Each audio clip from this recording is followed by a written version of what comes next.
Primeiramente, então, Valesca, muito obrigado também por tua participação conosco. A professora Valesca é outra parceira, tanto do Instituto Piracema, quanto do projeto de extensão de direitos animais do IPA. Valesca, tu pode depois também, no início da tua fala, falar um pouquinho sobre o curso que vocês estão lançando em breve pelo Instituto Piracema, né? Então, te oportunizo esse espaço também de divulgação. Vou fazer, então, a leitura do currículo da Valesca. Ela é doutoranda em Direito na Universidade Federal do Paraná, é mestra em Filosofia pela Universidade Federal de Santa Maria, é pós-graduada em Direito Socioambiental pela PUC do Paraná, é professora no curso de Direito da Faculdade FADISMA, não é mais? Acho que ela não é mais, né? Então, era da FADISMA. Deixa eu ver aqui que eu me perdi agora, só um segundo. Também faz parte do grupo de pesquisa NUDMARX, ainda faz parte do grupo de pesquisa NUDMARX, é doutoranda vinculada ao NEFIL, Núcleo de Estudos Filosóficos da Universidade Federal do Paraná, é advogada e é vice-presidente da Comissão de Defesa e Proteção dos Direitos Animais da OAB, na subseção de Santa Maria.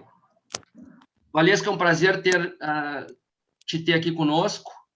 A fala da Valesca hoje, título da palestra dela, A Natureza Jurídica dos Animais no Direito Brasileiro.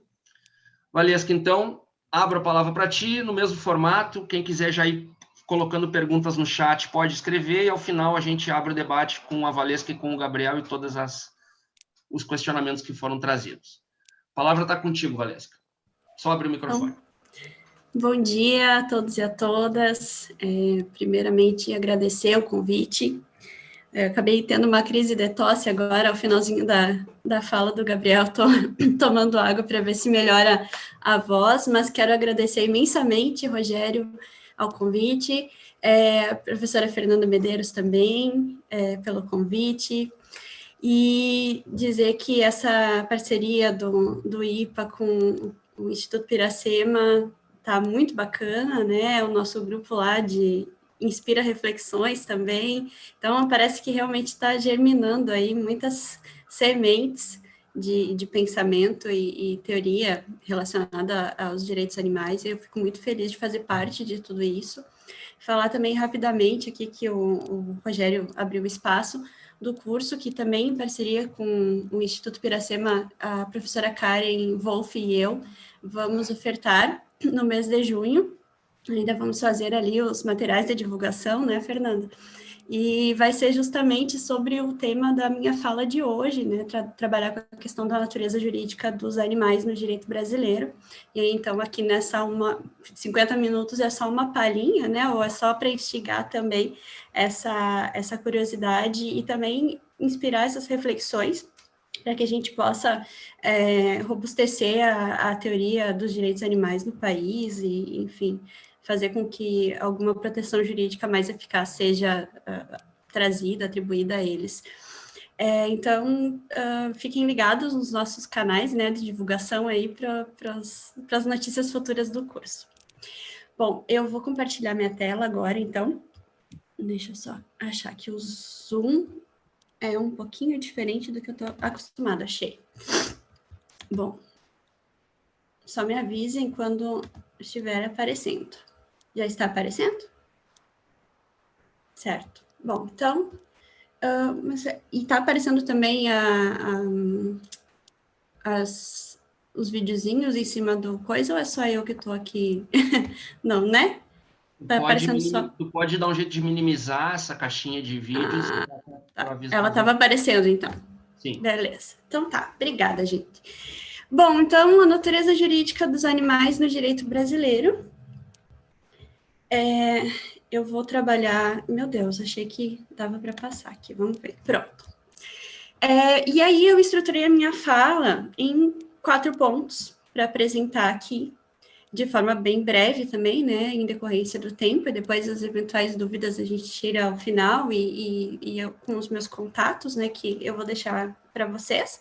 Eu vou trazer, num primeiro momento, uma introdução a esse tema da natureza jurídica dos animais e uma problematização, passando por 2 pontos, né, pela tradição antropocêntrica do nosso direito e as críticas animalistas que são feitas a essa tradição, e depois uma introdução breve às categorias jurídicas, porque é importante para a gente pensar depois essas categorias relacionadas com os animais.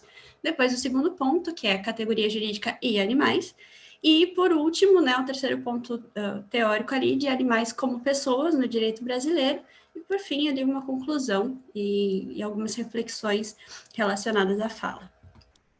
Bom, então, primeiro, esse tema, natureza jurídica dos animais, é um tema de teoria do direito, né? A gente já está acostumado, especialmente o público que já tem uma inserção nessa discussão animalista, já está acostumado a falar em autonomia do direito animal, em campo específico e tudo mais.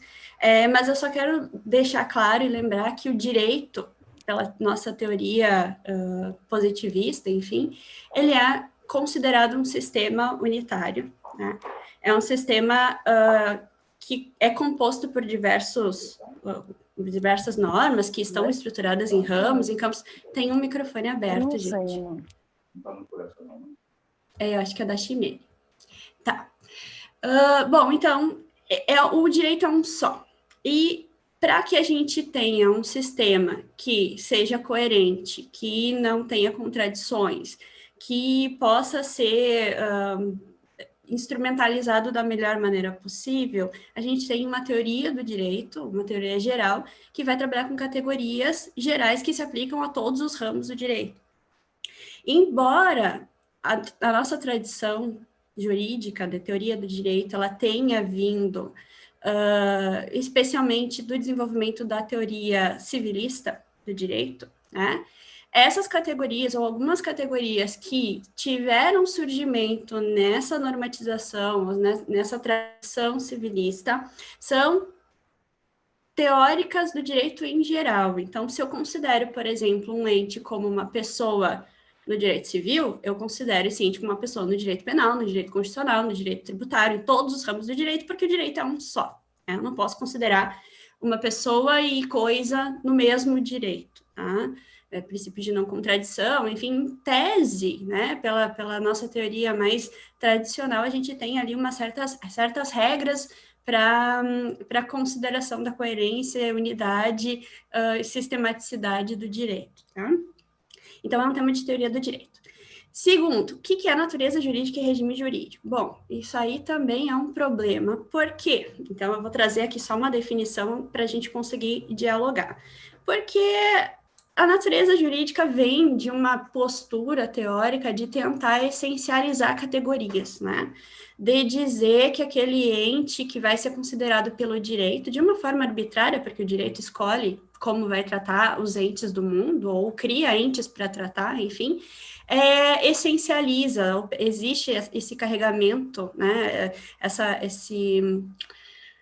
Esse sentido carregado de que existe uma essência daquele ente que está por trás e que vai dar razões para que aquele ente seja tratado de determinada maneira, enfim. Então, natureza jurídica tem um pouquinho desse sentido, mas da forma que eu vou usar aqui, ela é basicamente um conceito ou uma categoria que vai ser usada para qualificar um determinado ente, ou um determinado fato, ou uma determinada relação, um determinado evento no mundo do direito, para simplificar, para ser o termo-chave, o conceito, a noção, que vai simplificar o modo como a gente vai ver como esse ente vai ser regulado pelo direito, né? Então, a natureza jurídica está intimamente ligada com o regime jurídico que está por trás, que subjaz a essa natureza jurídica. Que significa dizer que quais são as normas jurídicas, de que modo o direito regula estes entes no mundo. Né? Então, é nesse sentido que eu estou usando, né, como uma noção que vai nomear ou categorizar um determinado ente, e junto a essa noção está por trás uma série de normas jurídicas que vão regular a relação desse ente com os outros entes no mundo do direito. E aí, então, isso vem né, vai dar ensejo à pergunta da fala, né? Como nós categorizamos os animais no direito e como nós regulamos a nossa relação com eles, tá? E aí, então, a gente vem de uma tradição antropocêntrica no direito em que para a teoria geral e de matriz civilista, né? Mas que não é do direito civil, não é o Código Civil que manda, só para deixar claro, vem da tradição teórica, mas quem manda não é o Código Civil, né? Essa é a doutrina da teoria geral que vai se estabelecer. A gente vem, então, de uma herança, de uma tradição antropocêntrica que se considera como a base do direito, ou uma das bases do direito, um dos elementos fundamentais do direito, a relação jurídica, que só pode ocorrer entre sujeitos. E, na cabeça desses antropocêntricos, só podem ser sujeitos de relações, ou seja, só faz sentido alguém se relacionar com alguém. Então, um sujeito se relacionar com um outro.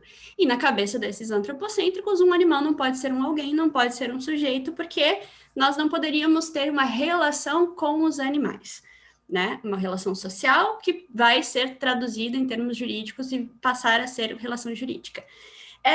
E por isso, né, e a gente tem esse legado dessa tradição civilista que se inspira na tradição filosófica também antropocêntrica, e aí o maior exemplo que nós temos no direito brasileiro, a influência do filósofo Immanuel Kant, é justamente diferenciar em duas categorias, né, os entes do mundo, entre pessoas e coisas, entre entes que possuem dignidade e entes que podem ser precificados.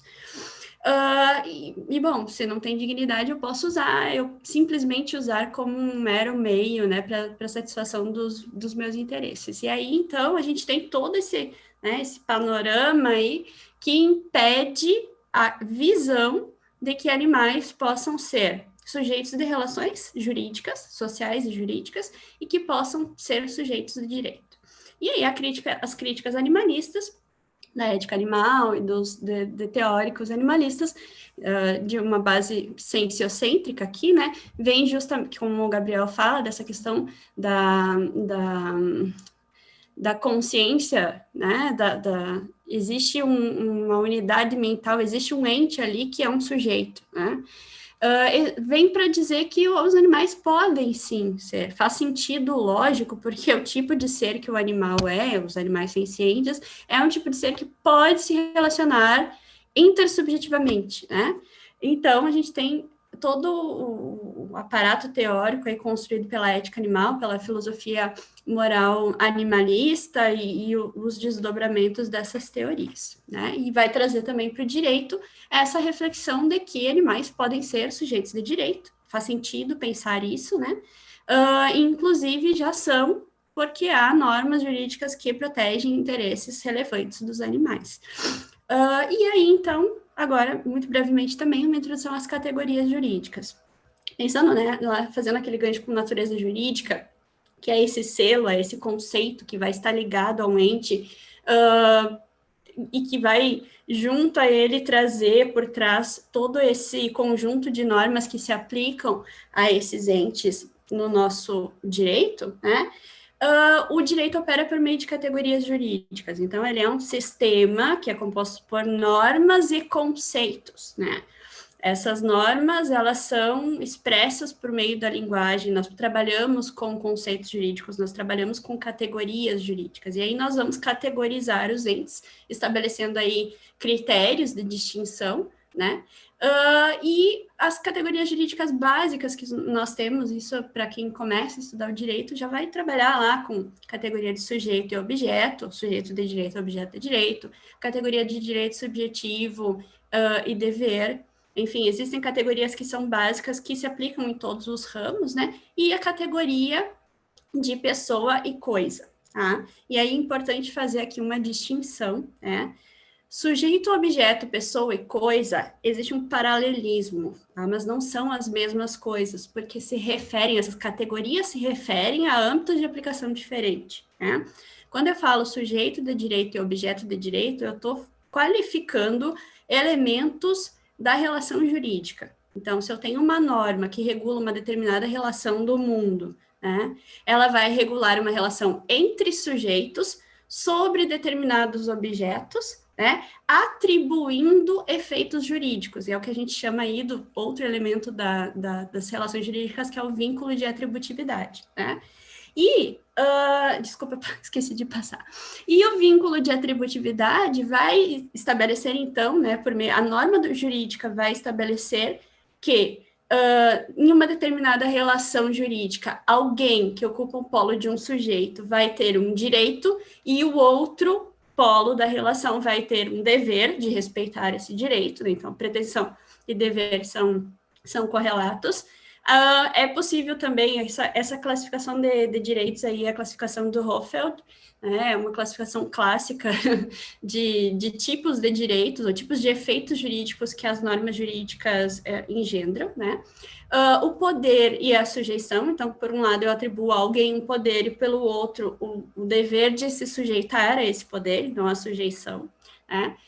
Por um lado, eu tenho uma relação que vai estabelecer liberdade de fazer algo, e no outro polo, o dever de quem está no outro polo de não impedir o exercício dessa liberdade, e, por último, uma imunidade, né? Alguém que está imune ao poder de outrem. Então, quer dizer que, do outro lado, o sujeito que ocupa aquela relação não tem poder sobre aquele outro indivíduo. Então, essas relações jurídicas e esses efeitos jurídicos, né, elas ocorrem entre sujeitos sempre que há uma norma jurídica que regula uma determinada relação. Então, não existe relação jurídica sem norma jurídica, né, e não existe relação jurídica sem sujeitos. As relações jurídicas se dão entre sujeitos. Tá, mas e pessoas? Onde é que elas entram nessa equação? O conceito jurídico de pessoa, né, é o ente que a norma jurídica escolheu, que o direito escolheu, para ocupar a posição de sujeito de direito. Então, a pessoa é um ente que pode ser pré-existente ao direito, que existe já no mundo dos fatos, o mundo físico, nosso mundo real, ou pode ser uma entidade que passa a existir depois de trâmites que o próprio direito estabelece, que é o caso, por exemplo, das pessoas jurídicas, estrito sensu. Então, as pessoas são os entes, né, que possuem capacidades e que vão ter lá os efeitos jurídicos, vão ser capazes de operar esses efeitos jurídicos, e o sujeito de direito é a posição, por isso que a gente fala status. Status é posição. Status jurídico de sujeito de direito ocupado por pessoas. Tá? Isso é importantíssimo, por quê?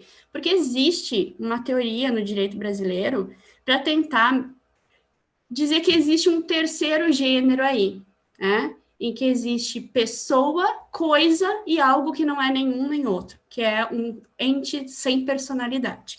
Só que não existe a possibilidade no direito, né, de um ente ter direitos subjetivos, ou seja, ser sujeito de direito, se não for pessoa, ou seja, se não tiver personalidade jurídica, tá? Porque o conceito de pessoa é justamente isso, ser capaz de ter direitos e deveres, ser capaz de ocupar a posição de sujeito de direito, tá? E aí, a gente entra no segundo tópico, né, que são essas categorias jurídicas aplicadas aos animais.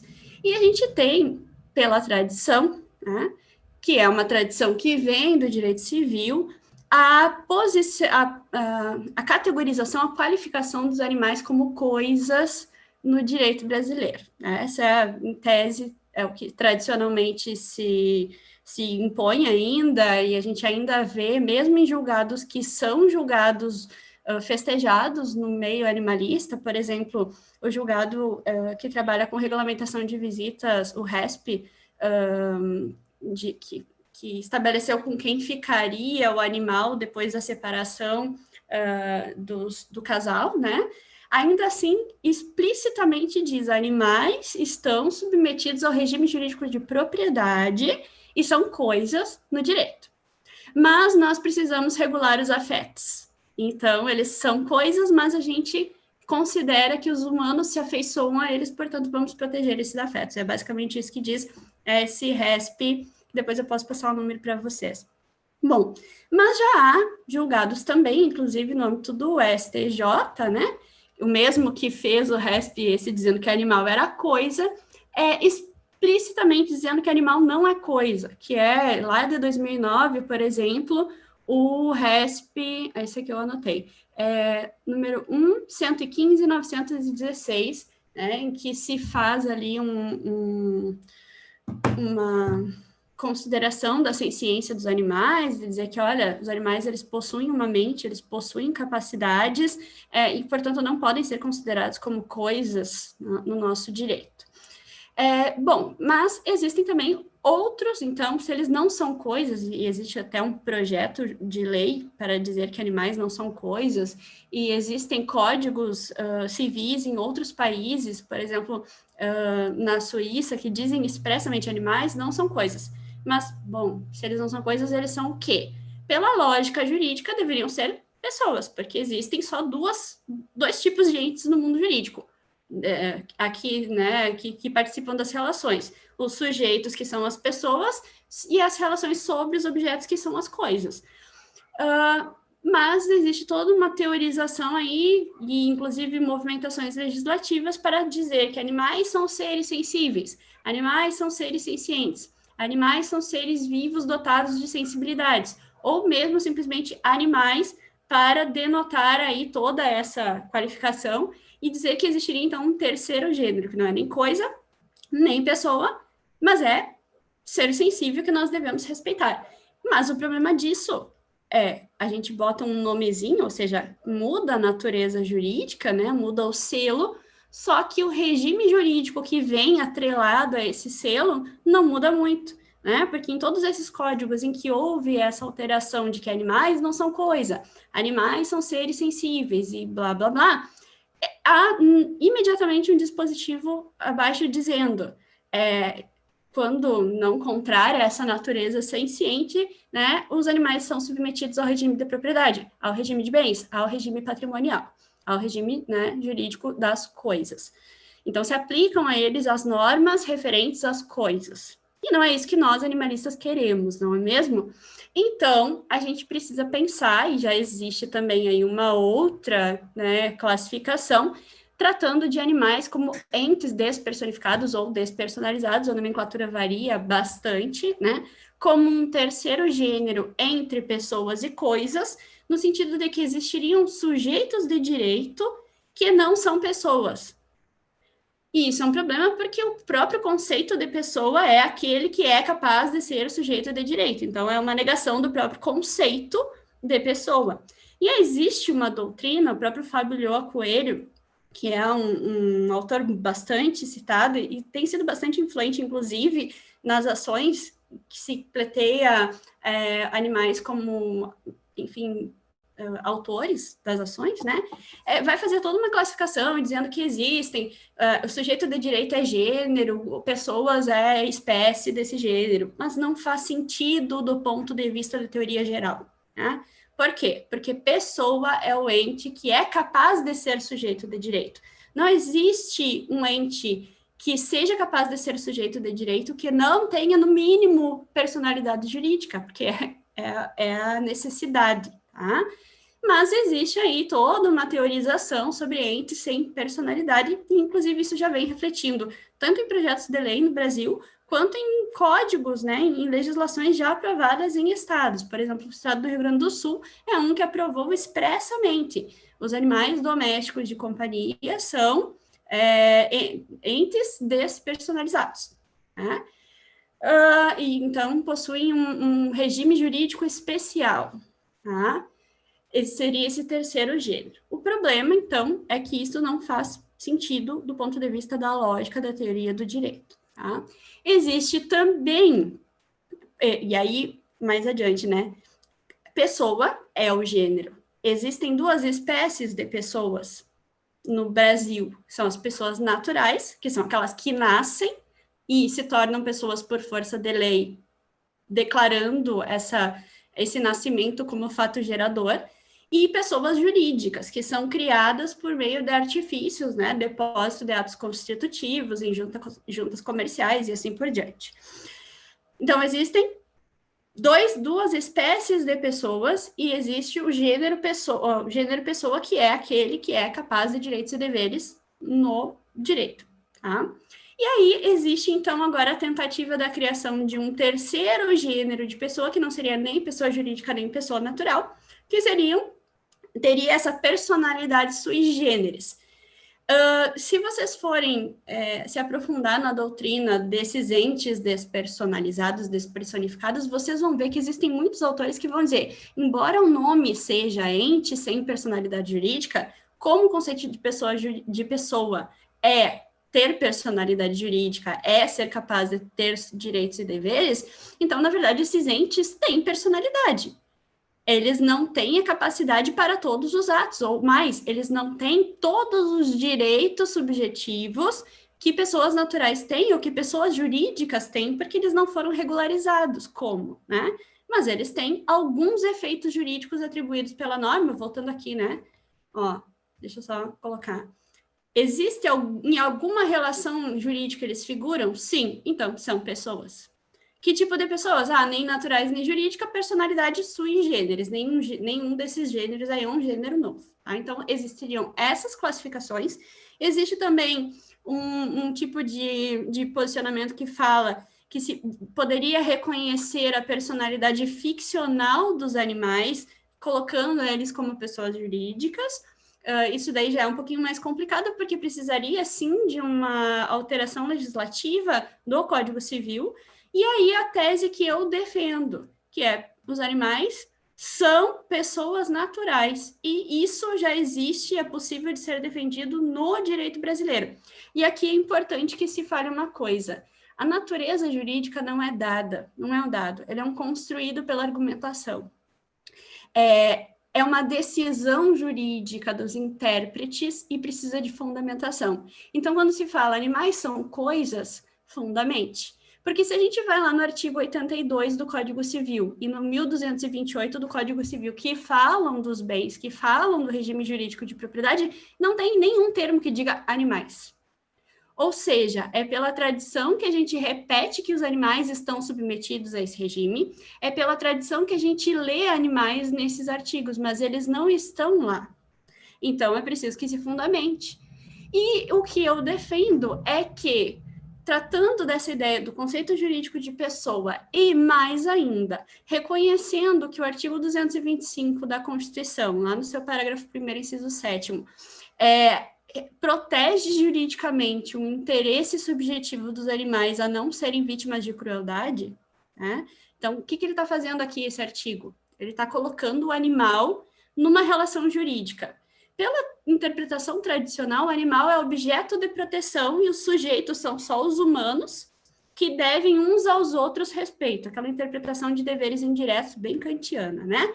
Mas no caso, né, de uma interpretação que considera que os animais eles são capazes de figurar em relações, toda vez que eu me relaciono com um animal e sou cruel com esse animal, a relação jurídica surge para o direito. Porque existe uma norma que está dizendo que de qualquer forma, você pode tratar esse animal desde que não seja com crueldade, por exemplo, né? Ou é vedado no direito brasileiro que quando você se relacione com qualquer animal, esse relacionamento se dê pelas vias da crueldade. Então, o artigo 225 posiciona de um lado o animal, ser senciente, e do outro lado qualquer sujeito outro que tem o dever de respeitar, e esse dever é constitucional, de respeitar esse direito subjetivo que foi atribuído ao animal. Então, o animal é sujeito de direito. E se ele é sujeito de direito, está numa posição, está posicionado numa relação jurídica, ele é necessariamente uma pessoa. Então, ele tem personalidade jurídica, porque personalidade jurídica aqui foi atribuída pela lei, pelo artigo 225. Mas, professora Valesca, mas as pessoas são só as pessoas naturais e as pessoas jurídicas, não existe outro tipo de pessoa. E o animal não foi registrado em nenhum lugar. Mas o animal nasceu. E aí a gente vai lá no Código Civil, no artigo 1º do Código Civil, tá lá. Toda pessoa é capaz de direitos e deveres na ordem civil. Beleza.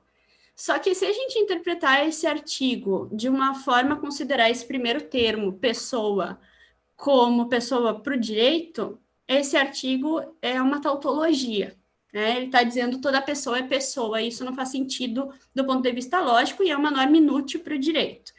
Então, eu só posso interpretar, e mais ainda, existe um outro erro aí que é um erro de circularidade, que é tomar, na verdade, a consequência jurídica, que é se tornar pessoa para o direito como a causa, já ser pessoa para o direito. Então, esse artigo 1º do Código Civil, ele só pode ser interpretado de uma maneira. para que ele seja corretamente interpretado. Toda a pessoa, e esse sentido aqui ele tem que ser pré-jurídico, é capaz de direitos e deveres na ordem civil e está instituindo, né, que entes que no nosso mundo dos fatos possuem atributos de personalidade, e aqui eu estou falando personalidade psicológica, biológica, né, são capazes, na nossa ordem civil, de serem sujeitos de direito, de figurarem em relações jurídicas, porque faz sentido, e a norma jurídica assim regula. E o artigo 2º do Código Civil vai dizer, do nascimento com vida, né, que surge essa pessoa, essa personalidade jurídica para o direito. Então, a gente está falando das pessoas naturais, ou seja, aquelas que nascem como pessoas não para o direito, como pessoas de carne e osso, que têm atributos psicológicos, que têm unidade mental e física, que têm a continuidade dessa unidade mental e física ao longo do tempo, que têm memória, que têm vontades, que têm desejos, que têm comportamentos intencionais, né? Essa pessoa, quando ela nasce no nosso mundo, porque existe esse dispositivo do artigo 2º do Código Civil, ela passa a ser pessoa para o direito. E os animais, todos eles que nascem no mundo, pela força desse artigo 2º, passam a ser pessoas para o direito. E tudo o que decorre desse qualificativo, né? Todas as consequências jurídicas, todas as normas que regulam as pessoas no ordenamento jurídico brasileiro estão, então, regulando a relação dessas novas pessoas com os humanos.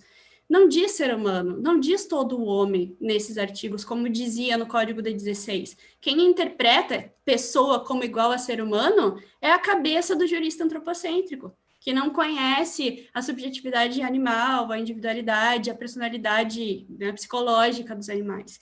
Então, e aí também tem uma questão, né? A personalidade, como ela vem por força de lei, né, que é o artigo 2º do Código Civil, eu não preciso nem de registro. Porque existem seres humanos que não têm registro de nascimento, mas a partir do momento que eles nasceram, eles já são pessoas. Então, não é constitutivo da personalidade, simplesmente declaratório, né?